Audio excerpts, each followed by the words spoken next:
भयो केही कर्मरत भएर म पनि बाहिर थिएँ र आएर पनि कथामा विघ्न गरे जस्तो आफूलाई लाग्यो। तर गुरुदेवको चरणमा प्रणाम गर्दै यस्तो धारा प्रवाह कथाको जुन मर्मज्ञ जुन रस जुन तत्त्व हुन्छ, जसको काल यवन र जरासन्धको भगवान श्री कृष्णसँग युद्धको भगवानको जुन नाम अब आउँदैछ रणछोड भनेर, यस्तो भगवानले आफ्नो धर्म र आफ्नो कर्म र संस्कृतिलाई राख्नको लागि आफ्नो एउटा नाम लिएर द्वारिकामा प्रवेश गर्ने बेलामा म हजुरहरूको माझमा आइपुगेँ।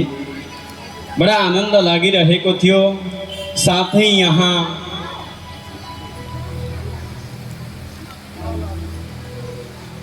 पौडेल परिवार, अत्री गोत्रीय परिवार, आत्रेय गोत्र परिवार र विशेष गरेर हजुरहरूका सबैका परिचित वहाँ यहाँ मात्रै नभएर समस्त भारतवर्षमै विभिन्न ठाउँमा परिचित हुनुभएका हाम्रा हजुरहरूका दाजु भाइ छोरा नाति, तर म चाहिँ उहाँलाई श्रीमान दीननाथ गुरुजी भनेर पुकार गर्दछु।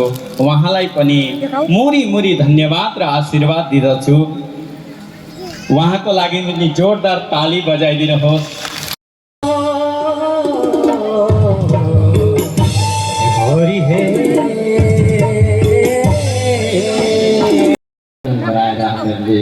उनको सेवा गर्ने हो भने सारा संसारमा हामी परमात्मालाई नै मात्रै भेट्दछौँ, अरू कसैलाई भेट्दैनौँ।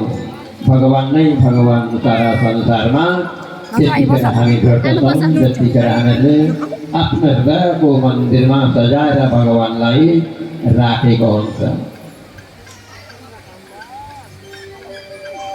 मनको सुन्दर सिंहासनमा जगदीश्वरको राज। यस्ता प्रकारले भगवान द्वारिकापुरीमा बस्न लाग्नुभयो र एकजना ब्राह्मणको सन्देश पाएर भगवान वहाँबाट कुण्डिनपुरमा आउनुभयो, जहाँ रुक्मिणी नगर छ। जहाँ हजुरहरूलाई थाहा छ यो रुक्मिणी नगर कहाँ छ? छलफल भयो, ठुलो मन्त्रणा भयो, त्यहाँनिर सभा लाग्यो र सभामा सबैजनाले पास गरे कि ब्रह्मा विष्णु शिव हुनुहुन्न।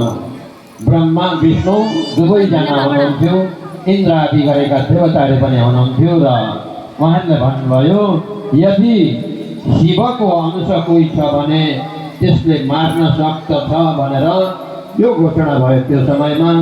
र शिव कहाँ छन् त? अब शिव छैनन् भन्दा सतीको वियोग भएको हजुरहरूलाई सिकादिन देख्नुभयो।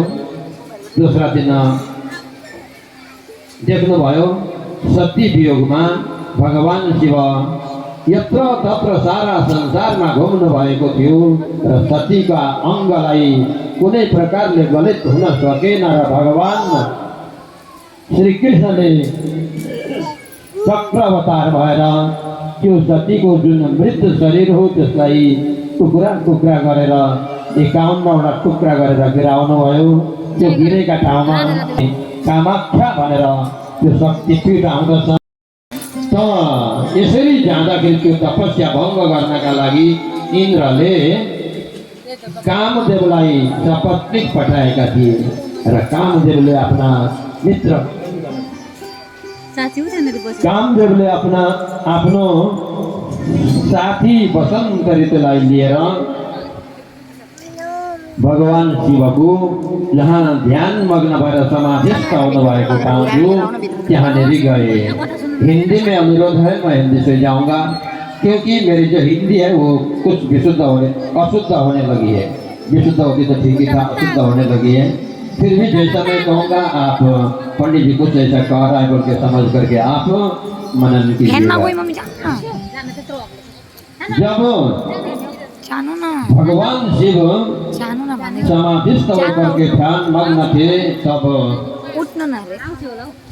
कामदेव को इंद्र ने भेजा कि उनकी तपस्या भंग करो। क्यों? क्योंकि उन्हें विवाह करेंगे, उनसे संतान होगी।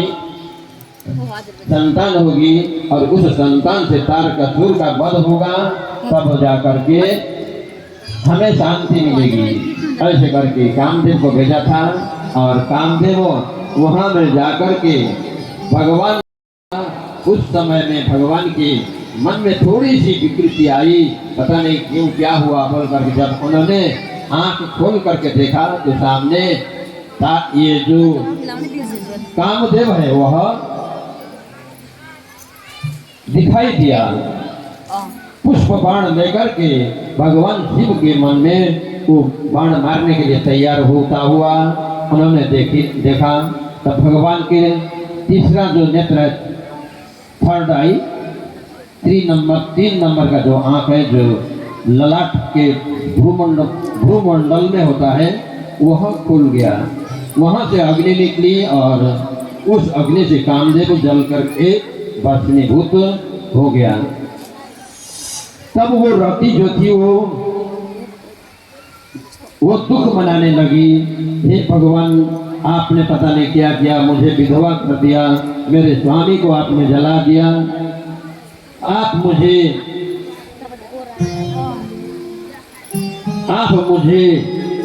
शोक से निवृत्त कीजिए, मेरे पति को आप पुनर्जीवन दान दीजिए। ऐसे बोल करके जब उन्होंने गिड़गिड़ाना शुरू किया, रति ने, कामदेव की पत्नी रति ने, तब फिर भगवान ने कहा, देखो तुम्हारा जो पति कामदेव है ना, वह बहुत अभिमानी था, मैं संसार को जीत लूंगा ऐसे बोल करके कर रहा था, और मेरे सामने उसका कुछ न चला, वो मर गया, वो भस्मीभूत हो गया।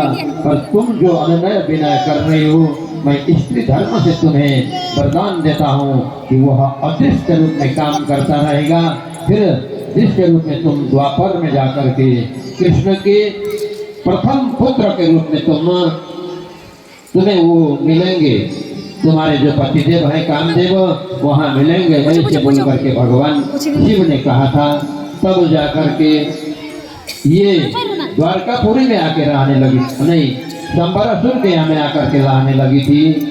आज वो भगवान का जो प्रथम पुत्र प्रद्युम्न था वह उसी को मिला। उसने योग माया की बल से 15 साल में ही उसको बड़ा किया और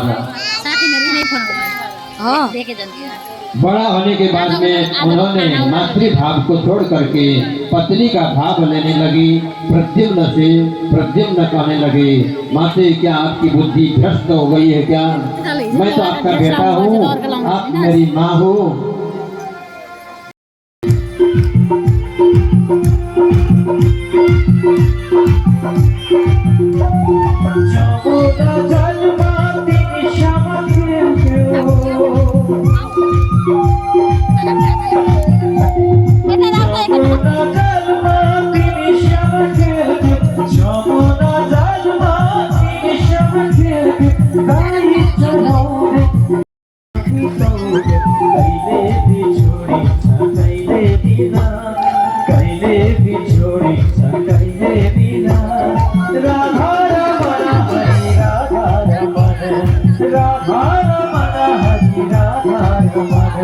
चोरी सक्यो मेरो यो सीमामा, चोरी सक्यो मेरो यो सीमामा, राधा रमण हरि राधा रमण, राधा